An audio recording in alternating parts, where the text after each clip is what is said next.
Alors, chers amis, je vais commencer en partant historiquement du projet de l'église Saint-Joseph qui comprenait au départ 2 clochers.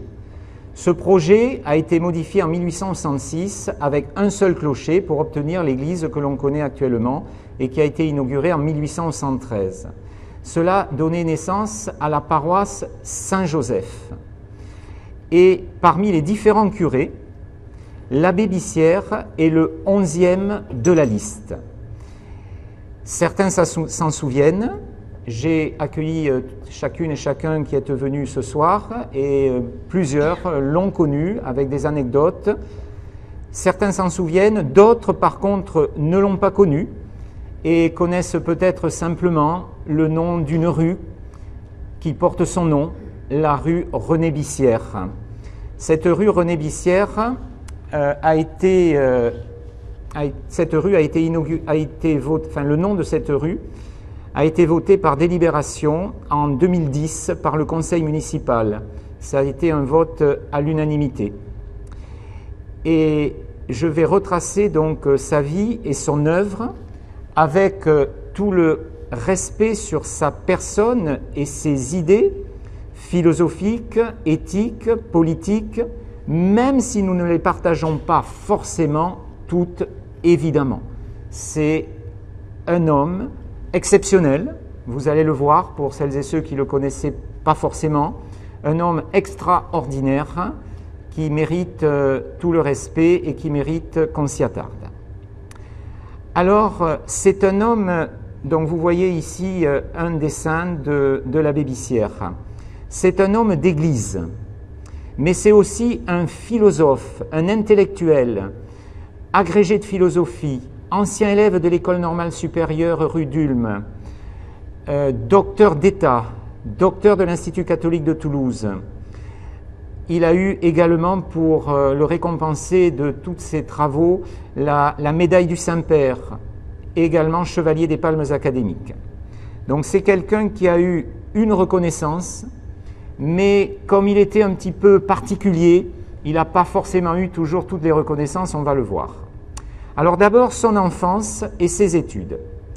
René Didier Joseph Bissière est né à Pumirol le 9 mai 1922, au lieu dit La Boissière-Haute. Voici sa maison natale que nous sommes allés retrouver. Il était issu d'une famille d'agriculteurs, comme beaucoup de personnes en ce temps-là. Il a fait ses études au lycée Bernard Palissy d'Agen. Et il y a dans l'Assemblée d'ailleurs des personnes qui l'ont connu lorsqu'il était aumônier au lycée Bernard Palissy d'Agen et aussi au lycée technique. Donc il a fait ses études au lycée Bernard Palissy d'Agen. Il a été interne de 1933 à 1940. Alors évidemment, c'était un brillant élève. Il a eu la mention bien au bac. Il a été lauréat du concours général, 2e prix en version grecque. Cela aura une suite pour ses œuvres, puisqu'il connaissait parfaitement le grec et le latin. Il a toujours été reconnaissant envers ce lycée public qui lui a permis d'intégrer les grandes classes préparatoires aux grandes écoles. Et plus généralement, c'est vrai qu'il appréciait beaucoup l'enseignement public, gratuit pour tous, permettant notamment aux jeunes défavorisés d'accéder au savoir et de progresser ensuite dans la vie. Et c'est vrai que l'ascenseur social a fonctionné au cours d'une époque et peut-être que maintenant, paraît-il, il fonctionne un petit peu moins bien. Et donc l'abbé Bissière, il a toujours rendu hommage à cet enseignement public. Après le bac, obtenu au lycée Bernard Palissy, il a intégré le prestigieux lycée Pierre de Fermat à Toulouse. Donc là, il a fait Hippocagne, puis Cagne, donc c'est les classes préparatoires aux grandes écoles, mais côté littéraire. Ce n'était pas un scientifique, c'était un littéraire. Il a été reçu à l'école normale supérieure, rue d'Ulm, c'est celle qui est la plus prestigieuse. Il a obtenu la licence évidemment de lettres classiques, donc lettres classiques puisqu'on étudie le latin et le grec, en 1942. Alors 1942, évidemment, c'est la guerre. Donc là, il y a eu une pause dans ses études à cause de la guerre. Il a participé à la campagne de France Et il nous racontait qu'il avait deux impératifs: défendre son pays et la liberté, et ne pas tuer. C'était un non-violent profondément. Pour lui, tuer est inacceptable. Et donc là, il était dans la guerre. Il fallait défendre son pays, mais il ne fallait pas tuer non plus. Qu'allait-il faire? C'était terrible pour lui. Et alors, il nous racontait qu'il participait, oui, il aidait ses camarades, mais par contre, quand il fallait lancer, quand il fallait tirer, il laissait les autres. Et il priait quand il entendait les obus qui tombaient, il priait pour les victimes allemandes et les victimes françaises. Voilà ce qu'il nous racontait de son époque en cette guerre. Après la guerre, il a terminé la licence de philosophie. Alors l'ENS prépare notamment le concours pour être professeur agrégé, en l'occurrence de philosophie. Alors lui, évidemment, il a été lauréat, il a été reçu en 1947. Et sur 20 lauréats, il n'y avait que 20 postes, hein, c'est un concours très difficile, il a été classé 14e. C'est quand même une belle performance. Alors, il y a également un Agenais, qui est un ancien élève de l'école normale sup, qui est également agrégé de philosophie, c'est Michel Serres, avec qui il correspondait. Alors Michel Serres, lui aussi, a été reçu, alors en 1955, quelques années plus tard, et lui, deuxième, ex aequo, Michel Serres. C'est vrai que Michel Serres était très éloquent. L'abbé Bissière, intellectuellement, il était très performant, mais sur la forme, c'est vrai qu'il n'avait pas l'éloquence qui lui aurait permis, à l'oral, d'accéder aux premières places. Et puis, c'est vrai que aussi, je pense que Michel Serres a écrit des livres sur des thèmes variés, même si c'était au départ sur les sciences. Il a écrit des livres qui étaient très porteurs. Il a eu du succès avec France Inter, notamment. L'abbé Bissière, il a fait quelques émissions sur France Culture. Mais effectivement, parler de l'âme, parler de Dieu sur une radio au niveau national, ce n'est pas forcément très porteur, il faut le reconnaître. Alors l'abbé Bissière, donc, comme il savait qu'il allait rentrer au séminaire, qu'il allait être prêtre, il n'a pas voulu enseigner dans l'enseignement public, il n'a pas voulu. Alors il a laissé sa place. Alors il était 14e. Donc le premier, en fait, choisit sa ville, le deuxième choisit la ville qui reste, etc. Et donc lui, il a laissé sa 14e place à quelqu'un, et donc il a eu comme affectation, même s'il n'y est pas allé, la dernière place. Et il nous raconte que la dernière place, celle que personne ne voulait, la ville où personne ne voulait aller. Je suis désolé pour une personne qui aime bien ce département, je lui prie de m'en excuser par avance, mais c'était l'Ariège, c'était le lycée de Foix. Ouais.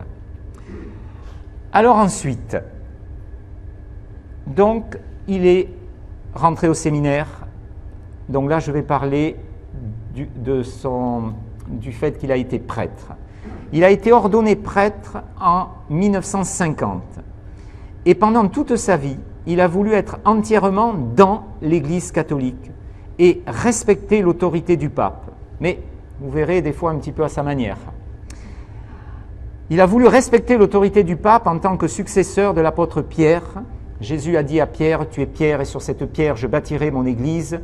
Saint Pierre était le premier pape et c'est vrai qu'il a voulu respecter tout le temps l'autorité du pape. Donc voici la place Saint-Pierre à Rome, au Vatican. Alors, l'abbé Bissière fut successivement professeur au séminaire de la rue d'Albade à Toulouse, vicaire aux Jacobins à Agen, professeur de philosophie au grand séminaire d'Agen et de Bordeaux, aumônier diocésain adjoint de la Joque, jeunesse ouvrière chrétienne, aumônier de la paroisse universitaire, aumônier de la GEC, aumônier de la prison, aumônier des gitans, et je ne l'ai pas cité, mais il a également aumônier au lycée Bernard Palissy, au lycée technique, sauf erreur, je pense qu'il y allait. Alors au passage d'Agen, il a été le 11e curé de la paroisse, je vous l'ai dit tout à l'heure, de 1974 à 1991. Donc vous voyez l'abbé Bissière devant donc l'église Saint-Joseph. Il tenait à s'adresser autant aux croyants qu'aux non-croyants. Et s'il nous regarde, il doit être content parce que j'imagine qu'ici, il y a des croyants et des non-croyants. Et c'est vrai qu'il voulait vraiment s'adresser à tout le monde. Il se consacrait autant aux personnes âgées qu'aux jeunes, notamment les jeunes du quartier proche de l'église du bourg. Et il y a d'ailleurs 2 personnes ici qui ont grandi, bien sûr, qui ont maintenant mon âge, mais qui ont fréquenté l'abbé Bissière énormément dans son presbytère. Il faisait le catéchisme au domicile pour les enfants handicapés. Je pense notamment à une enfant trisomique qui habite pas très loin de chez moi, que je connais bien. Et il allait chez elle lui parler de Jésus. Et un jour, il lui a montré l'hostie sur une image. Et, enfin, plus précisément, il lui a montré une image. Il y avait différents aspects. Et il lui a dit « Où est Jésus ?» Et elle a montré l'hostie. Et alors là, il a dit à ses parents « Ça y est, elle peut communier. Elle a compris que l'hostie, pour les chrétiens, c'était le corps du Christ, c'était Jésus. Il suffisait qu'elle montre l'hostie quand lui parlait de Jésus. Elle avait réussi son examen pour pouvoir passer la première communion. Et d'ailleurs, elle continue toujours à communier. Proche de chacun. Alors là, on voit à l'écran, elle n'y est plus, mais autrement, on voyait à l'écran donc la passerelle. C'est un dessin qui a été effectué par une personne que l'abbé Bissière connaissait, et pour les différentes kermesses, c'est vrai qu'il y avait ces affiches qui étaient quand même d'une esthétique remarquable. Donc il était proche de chacun. Alors c'est vrai que les kermesses étaient l'occasion d'être proche de chacun, mais il n'y avait pas que cela, bien sûr. Et à la fin de la messe, il tenait à saluer personnellement toutes les personnes. Il ne voulait surtout pas que quelqu'un sorte avant lui. Il voulait saluer chacune et chacun. Et d'ailleurs, un jour, anecdote, il n'aimait pas que les fidèles aillent au fond de l'église. Il ne supportait pas. Il nous disait « avancez, avancez ». Mais bon, il y a des personnes timides qui voulaient rester au fond de l'église. Bon, il dit « ce n'est pas grave, venez, on va déplacer l'autel, on va mettre l'autel au milieu. Comme ça, je serai proche de vous. » Eh oui. Alors pour les jeunes, il était attaché à 2 mouvements, la jeunesse étudiante chrétienne et la jeunesse ouvrière chrétienne. Alors c'est vrai que, alors là on voit une image où votre serviteur est d'ailleurs présent avec l'abbé Bissière à droite, au sein de la jeunesse étudiante chrétienne, dans son presbytère, 62 rue Gambetta, en face de la mairie du Passage. C'est vrai que la GEC n'avait pas trop la cote, on va dire, dans l'Église à cette époque-là. Bon, c'était le Mège, la GEC n'avait pas trop la cote. Mais pour lui, c'était important pour l'abbé Bissière. Et donc, il allait notamment au rassemblement à Paris de la jeunesse étudiante chrétienne. Mais il connaissait très bien Monseigneur Sabin Saint-Gaudens, qui était l'évêque d'alors, et comme il me dit, il nous disait « Je vais lui dire à l'évêque une fois que je serai revenu. Peut-être qu'il m'engueulera, mais j'y serai allé. Alors que si je lui dis avant et qu'il ne me donne pas l'autorisation d'y aller, je serai bien embêté parce que je veux respecter son autorité. » Voilà, donc c'était sa manière à lui de gérer l'autorité et de la respecter. C'est vrai qu'il défendait en public toujours l'Église catholique et notamment le pape. Et par exemple, des fois quand on critiquait le pape sur son train de vie, en public, il nous disait « C'est vrai, le pape, il vit dans un musée qui a une valeur inestimable. Mais bon, il faut bien l'entretenir.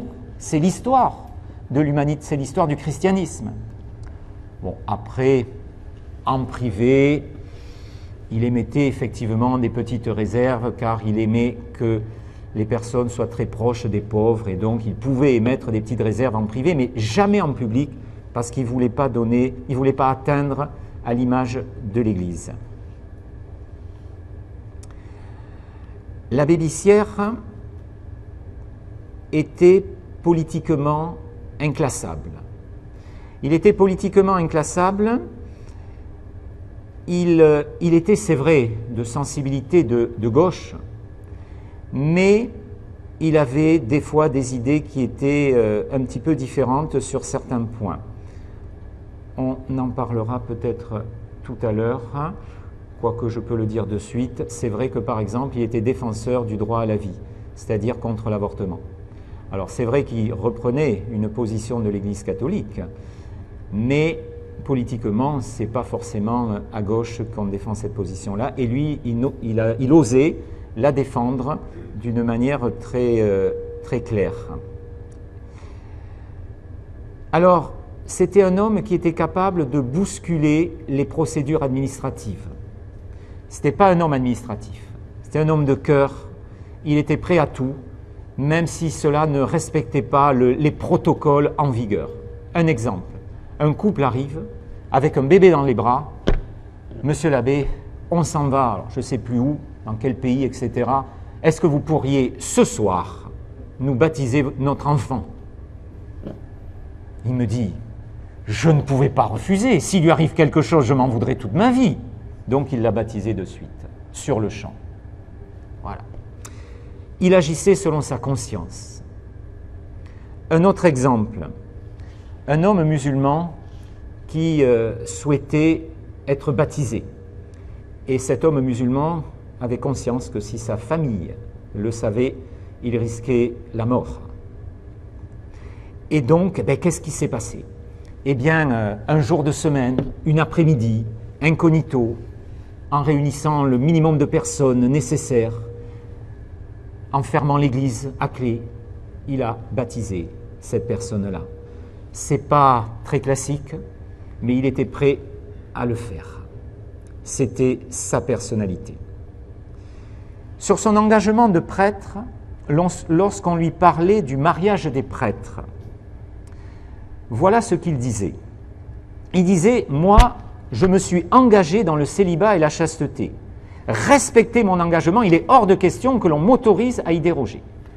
Par contre, il n'était pas forcément contre le fait que le pape, dans quelques années, autorise que des personnes qui sont déjà mariées deviennent prêtres. D'ailleurs, je crois, sauf erreur, ça peut des fois arriver, sauf erreur de ma part. Il n'était pas non plus forcément contre que dans quelques décennies, ça puisse être généralisé, mais comme il disait, un prêtre qui s'est engagé sur un point, respectez mon engagement. Et au sujet donc de la chasteté, il nous témoignait la chose suivante. Donc, il y a une autre raison pour laquelle il souhaitait quand même que l'Église reste dans cette optique-là, que le prêtre ne soit pas marié. Alors, pour deux raisons. D'abord, une raison de disponibilité. Effectivement, quand on a une famille, on est peut-être des fois moins disponible, c'est possible.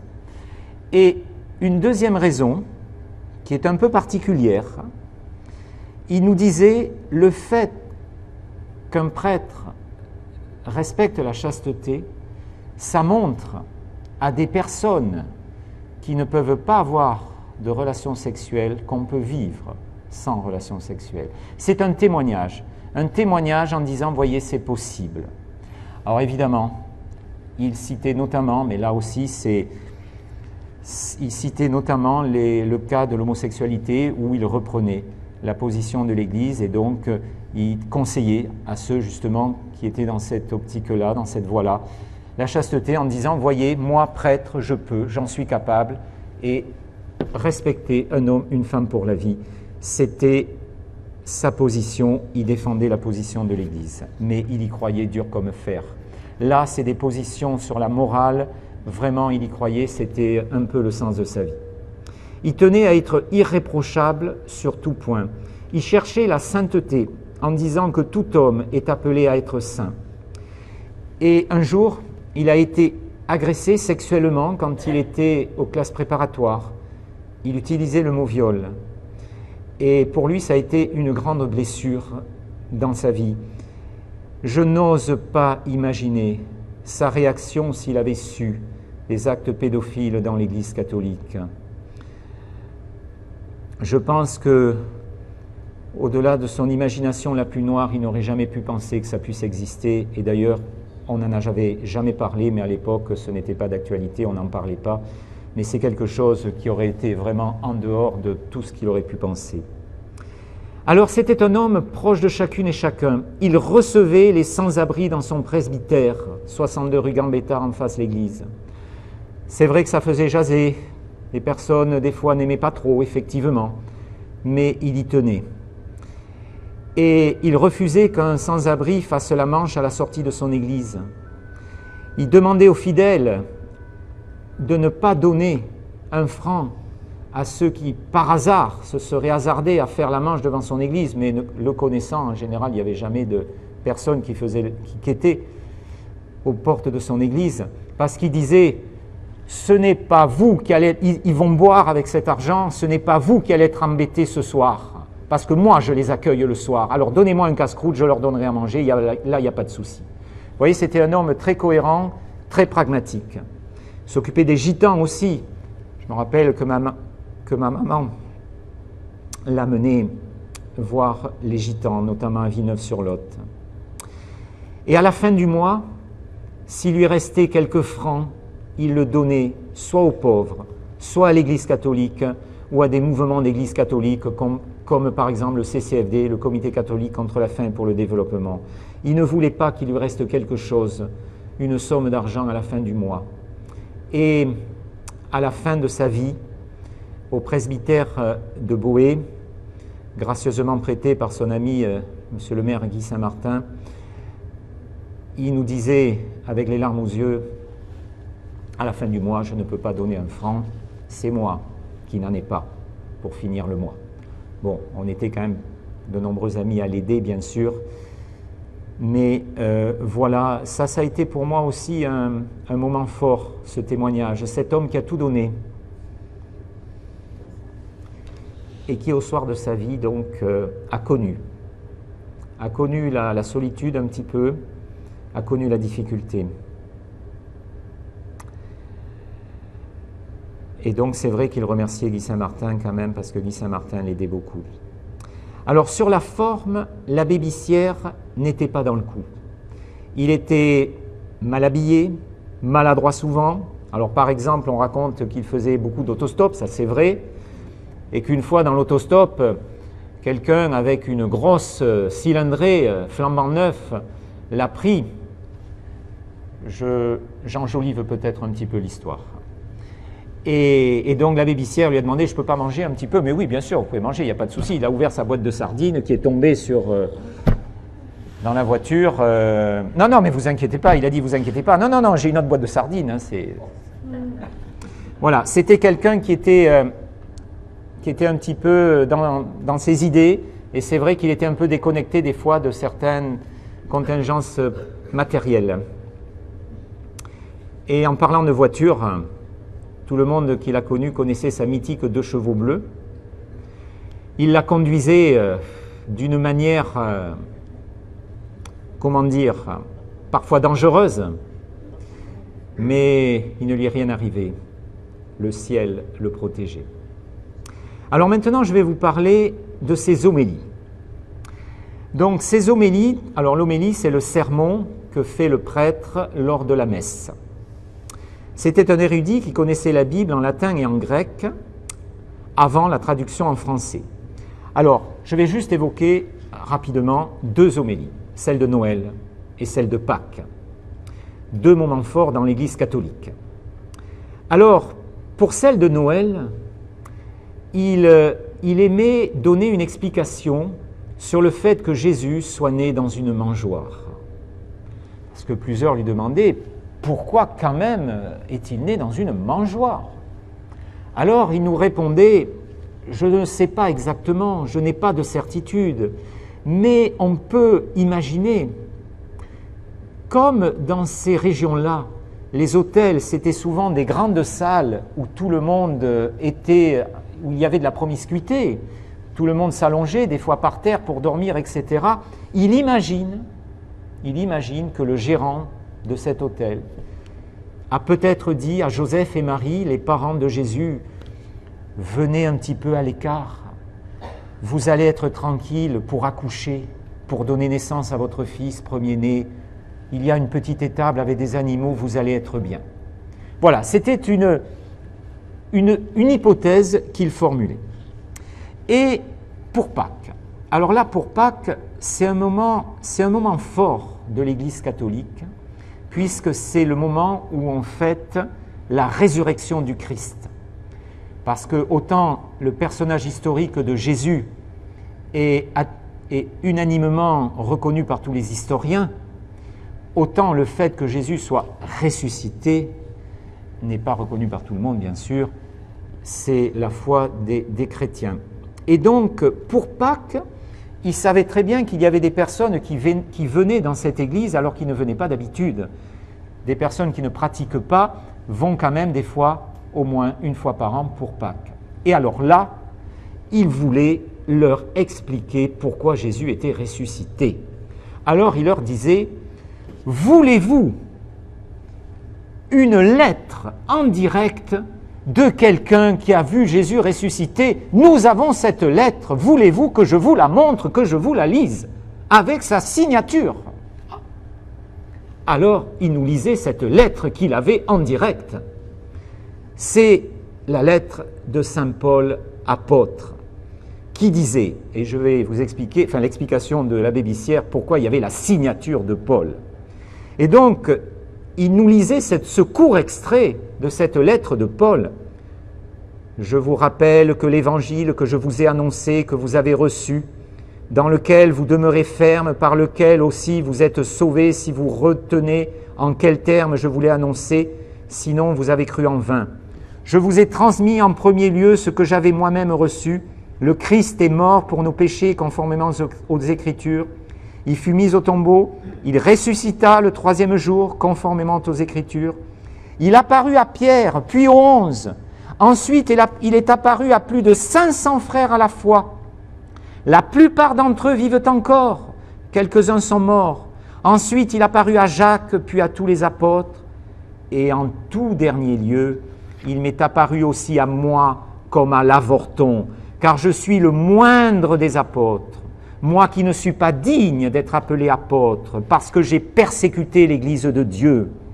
Ce que je suis, c'est par la grâce de Dieu que je le suis, et sa grâce envers moi n'a pas été vaine, au contraire, plus que tous, j'ai peiné, non pas pour moi, mais avec la grâce de Dieu qui est en moi.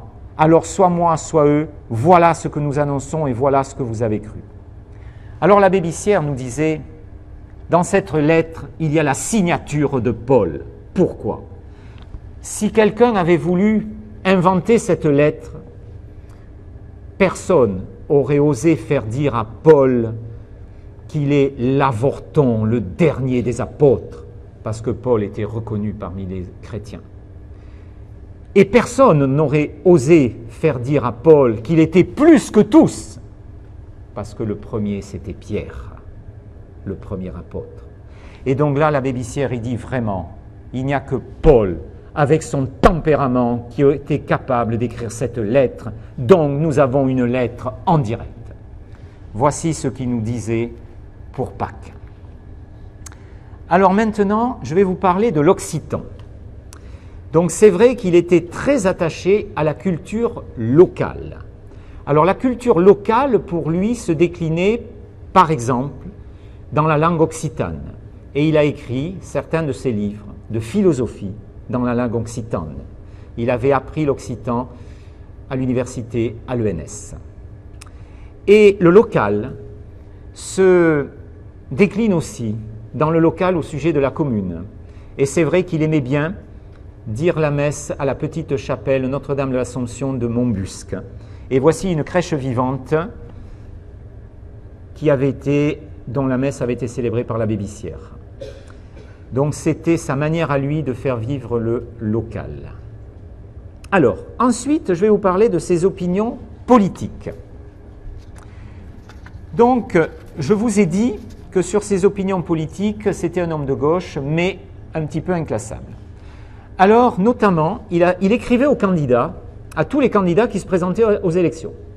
Élections nationales, ça ne lui faisait pas peur, il écrivait aux candidats. Législatives, alors là encore moins, municipales, n'en parlons pas. Et il leur posait 3 questions. Donc voici sa lettre pour les élections des 4 et 11 mars 1973, les élections législatives. Alors, il avait 3 points qu'il leur demandait. Êtes-vous pour le désarmement? Alors, je résume. Deuxième point, êtes-vous prêt à vous engager pour créer une sécurité sociale internationale, une sécu internationale pour les pays pauvres? Et un troisième point, c'était le respect de la vie dès la conception. Donc vous voyez, il y avait des idées, on va dire quoi, de gauche, écologistes, des idées de droite. Il ne s'occupait pas de ce qu'étaient la droite et la gauche. Non, je ne vais quand même pas dire qu'il avait inventé le en même temps, ça c'est pas vrai. Pas du tout. Au contraire, lui, c'était pas le en même temps. C'était des convictions. C'était un homme de conviction, un homme de foi, qui avait des idées et qui les défendait d'une manière très claire. Ce n'était pas du tout un en même temps.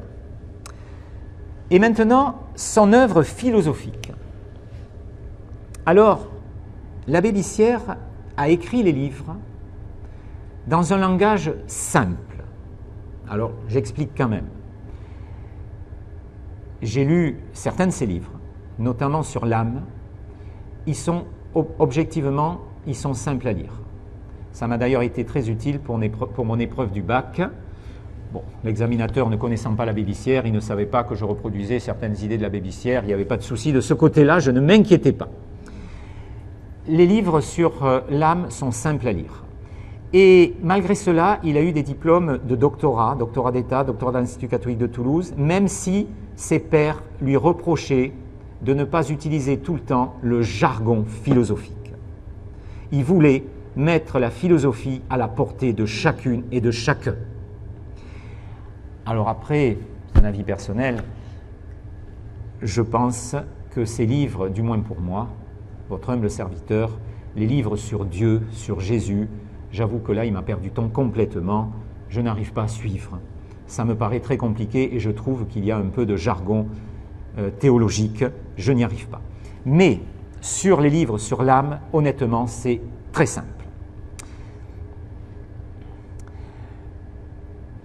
Alors, dans ces livres philosophiques, il a suivi un raisonnement, une logique. Il a commencé par écrire un livre sur « Chercher la vérité ». La vérité existe-t-elle? Il s'est dit, est-ce que la vérité existe? Il me dit, je vais réfléchir, si je réponds non, j'arrête. Il répond oui, donc il continue. Alors, il dit dans son livre que la vérité existe, mais bien sûr, elle est difficile à trouver, voilà, c'est pas évident. Ensuite, Science, seule expérience, seule espérance, c'est également un autre livre dans cette lignée-là. Et ensuite, il se pose la question, est-ce que l'âme est immortelle? Comme il nous disait, si je réponds non, j'arrête. Or, il répond oui, donc il continue. Et je m'arrête à ce stade-là parce que jusqu'à présent, vous pouvez constater que ces livres de philosophie, Chercher la vérité, Science, seule espérance, L'âme est-elle immortelle? On ne parle pas de Dieu. Et justement, il voulait s'adresser d'abord à tout homme, croyant ou non croyant. Parce que comme il dit, même quelqu'un qui n'est pas croyant, heureusement qu'il a une conscience et qu'il peut vivre avec sa conscience, moralement. Et donc, cette démarche a notamment plu au biologiste très réputé Jean Rostand, qui lui écrivait en 1970 « Monsieur l'abbé, je vous lis cette courte lettre. C'est avec le plus vif intérêt que j'ai pris connaissance de votre ouvrage « L'âme, pourquoi faire ?» Je ne vous dirai pas, bien sûr, que vous m'avez convaincu. » C'est vrai que Jean Rostand, lui, il disait dans ses livres « Une fois que je vois que la personne est morte, c'est fini, la vie n'existe plus, ne me parlez pas d'autre chose. » C'était sa manière de voir. Mais il reconnaît quand même. Il dit « Vous ne m'avez pas convaincu, mais j'ai été frappé de la loyauté avec laquelle vous abordez le problème de l'immortalité humaine. au sujet duquel on a écrit tant de fadaises et dont on veut faire généralement un corollaire de la croyance en Dieu, alors que vous le traitez directement sans préalable théologique. Vous n'avez certes pas été injuste pour moi, je ne me demanderai plutôt si vous n'avez pas donné trop de place à la pensée d'un biologiste qui n'a pas la prétention d'être un philosophe. Veuillez croire, monsieur l'abbé, que j'ai suivi l'enchaînement de vos réflexions avec curiosité, application, sympathie, et je dirais presque avec amitié, pour l'honnêteté et la ferveur de votre recherche, et trouver ici l'assurance de mes sentiments bien dévoués. Donc ce biologiste, Jean Rostand, reconnaissait ce travail intellectuel préalable à Dieu et à Jésus. Donc comme il a répondu oui, que l'âme existe, dans son livre, il passe à l'étape suivante, Dieu existe-t-il? Et là, c'est donc ce nouvel ouvrage. Comme il nous dit, si je réponds non, j'arrête au sujet de Jésus, j'écris pas de livre. Bon, bien sûr, il plaisantait un petit peu, parce qu'il avait déjà une idée très claire, évidemment. À la fin de son ouvrage sur Dieu, il répond que Dieu existe. Et donc après, il peut faire un livre sur Jésus est-il ressuscité. Et dans ce livre, Jésus est-il ressuscité, il reprend à un moment donné le raisonnement que je vous ai donné tout à l'heure sur la lettre de saint Paul apôtre, qui pour lui est un moment fort qui permet de s'assurer de la résurrection de Jésus. Alors, on a parlé de philosophie. Alors, au fond, sur la table, vous pourrez regarder, il y a certains livres de philosophie qui font partie, donc il y a son œuvre, c'est ma collection personnelle, mais je peux en avoir d'autres que j'ai également dans mon grenier. Donc, si certains en veulent, ils me le diront, il y en a un qui me l'a dit, il n'y a pas de souci. Alors, je vais vous parler rapidement, ne vous inquiétez pas, de ces livres de philosophie, le premier sur l'âme et le second sur Dieu. Donc sur l'âme, ça s'adresse donc à tout le monde, croyant ou non croyant, sur l'âme. Il nous donne l'exemple de l'aviateur qui reste aux commandes de l'appareil en perdition pour éviter le village. On est en guerre, l'avion a été touché par un missile, l'avion va se scratcher, le pilote ne s'éjecte pas, reste aux commandes parce qu'il est au-dessus d'un village et il ne veut pas que l'avion tombe sur une école, sur des maisons. Il reste aux commandes de son avion, il perd la vie pour éviter de tuer d'autres personnes.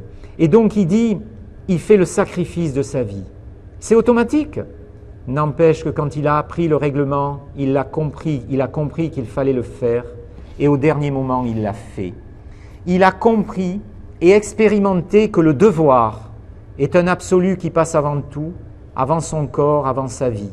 L'homme qui fait le sacrifice de sa vie agit et existe plus haut que le corps. L'homme qui vit avec son âme agit et existe plus haut que le corps. Or, si l'homme meurt tout entier, si tout est fini, alors ce n'est pas vrai que l'esprit est plus haut que le corps. Et l'absolu expérimenté par l'aviateur, ce n'est qu'une farce.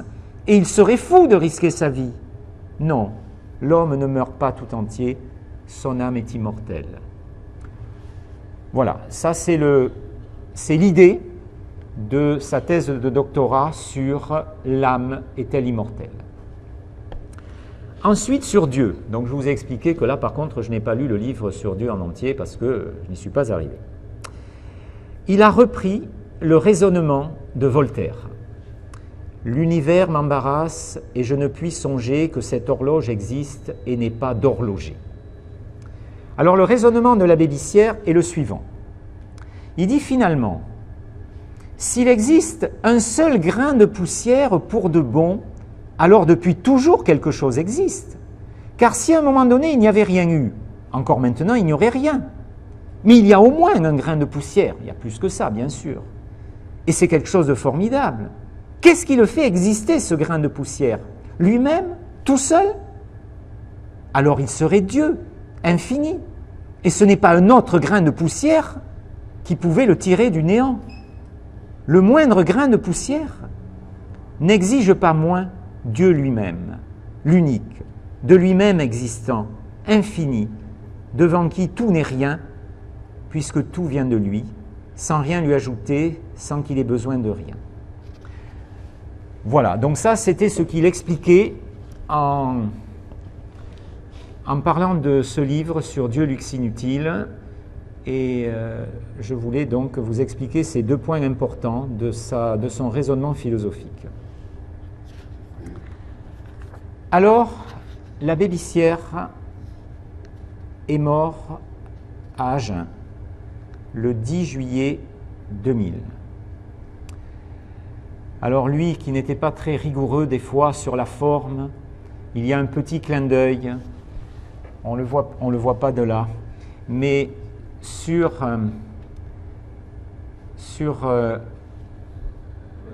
la plaque, il y a son année de mort, 2001.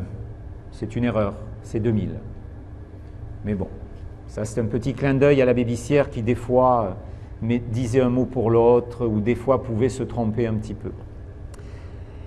Et donc sa tombe à Pumirol, comme vous le voyez, on est allé prendre la photo il y a quelques semaines, elle est toute simple à son image. Une vie remplie de simplicité et une mort remplie de simplicité aussi. Et je vais terminer par un texte sur la vie et la mort, un texte de l'abbé Bissière. Alors ce n'est pas un texte philosophique, hein, c'est un texte littéraire que beaucoup trouvent poétique, et moi-même aussi, je le trouve très poétique ce texte, et je vais terminer par là. Mais enfin, pourquoi Dieu nous a-t-il créés? Pourquoi s'est-il fait homme? Pour ce qu'elle est belle la vie. Qu'est-ce qu'on fait sur cette terre? S'il y avait un bon Dieu, il n'y aurait pas tant de misère. La mort et la misère et la méchanceté, si dures, sont là de toute façon pour les incroyants comme pour les croyants. Il s'agit simplement de savoir si c'est le dernier mot de tout. La nature refleurit chaque printemps sur les morts de l'hiver. Nature cruelle ou simplement déjà à ce niveau la vie est la plus forte? L'homme avec son intelligence peut vaincre la misère. L'amour de l'homme et de la femme perpétue la vie malgré les deuils. L'homme avec sa conscience, ce que je vous avais dit, l'aviateur en perdition au-dessus du village, peut faire le sacrifice de sa vie et ainsi accepter la mort au nom d'un absolu qui le dépasse et qui dépasse la mort. Mais après tout, la mort n'est que l'envers de la vie, et la vie inépuisable et la conscience de l'homme n'est-elle pas don et image d'une bonté sans réserve, notre Dieu? Voilà, ma conférence, mon texte s'arrête là.